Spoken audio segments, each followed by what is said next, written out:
இதில் அதிசய கிணறு. அதிசய கிணத்துக்கு நேற்று வரைக்கும் நல்லா தண்ணி போச்சு. இன்றைக்கி பால் ஊற்றியாச்சு. அவ்வளோ பலகை ஜல்லி மண் எல்லாத்தையும் உள்ளே ஊற்றி பால் ஊற்றியாச்சு நேற்று. இன்னைக்கு கேட்டியா? ஆமாம், சரி ரைட்டு. தண்ணி போகல, இப்போ பால் ஊற்றியாச்சு. என்ன அவ்வளோதான், மூடிட்டு போக வேண்டியதான்.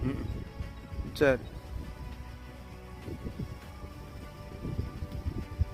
மாபெரும் வெள்ளத்தையும் உள்வாங்கக்கூடிய ஆற்றல் கொண்ட ஆயன்குளம் அதிசய கிணறு அடைத்து கொண்டு நீர் வேகமா நிரம்பிய சம்பவம் பரபரப்பை ஏற்படுத்தி இருக்கு. நேத்துதான் அந்த கிணறு வரக்கூடிய வெள்ளத்தை